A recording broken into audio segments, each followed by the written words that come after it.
Anacan. Anacan, gəlmişəm səni görməyə. Mən sənin qəhrəmanı yiğit balanam. Bu qədər ağlama yetər. Cənnətdə yaşayan şəhid balanam.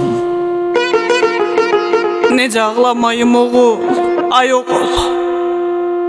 Sənin yoxluğuna dözə bilmirəm. Bu ağır dərdimi kiçik ürəkdə istəsəm də belə çözə bilmirəm. Atama da söylə, oğlun gəlmişdi. Sizlərə cənnətdən salam söyləyir. Bacım, qardaşım da çox üzülməsin. Bilirəm.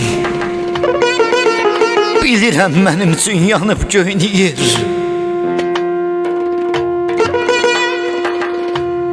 Zalım fələk yansın mən yanan kimi. Zalım fələk yansın mən yanan kimi. Axı necə qıydı cavan yaşına. Adına qurbanam sənin ay oğul, adını yazdılar məzardaşına. Gəlib məzarımda belə deyirsən. Gəlib məzarımda belə deyirsən. Balamın nə yaman yuxusu gəlir. Mən cənnətdən gəldim səni görməyə, anacan. Səndən cənnətin qoxusu gəlir. Nə olar qurbanın olum. Nə olar qurbanın olum ay oğul. Gəl məni qoyma sən həsrət içində. Sən mənim evimin çırağı idin bala. Sənsiz qalmışam mən zülmət içində. Bu ayrılıq üçün üzülmə ana. Budur bizim üçün yazılan qismət.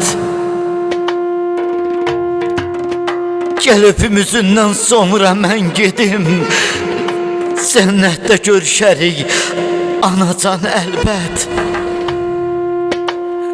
Qamətim əyilib, belim bükülüb. Qamətim əyilib, belim bükülüb. Həsrətdən ağarıb mənim tellərim. O görüş nə zaman qismət olacaq? O görüş nə zaman qismət olacaq? Ağlamaqla keçir sənsiz günlərim. Anacan. Anacan, nə olar səndən bir xahişim var. Mənim üçün üzülüb yasda saxlama. İstəyirsən cənnətdə mən rahat olum.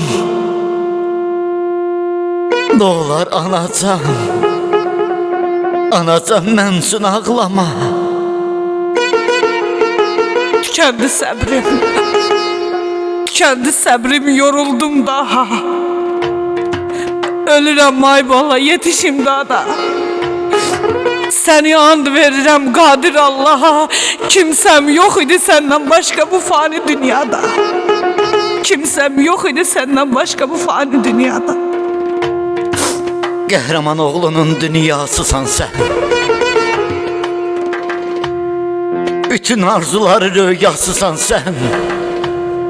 Həzrəti Fatimə duasısan sən. Ağlama, nə olar ağlama ana.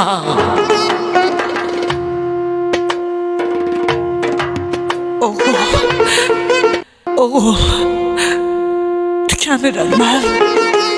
İnşallah bir gün cənnətdə qovuşarıq. Səni əbədilik anana, Fatimə anamıza əmanət edirəm balam. Balam, İnşallah görüşərik.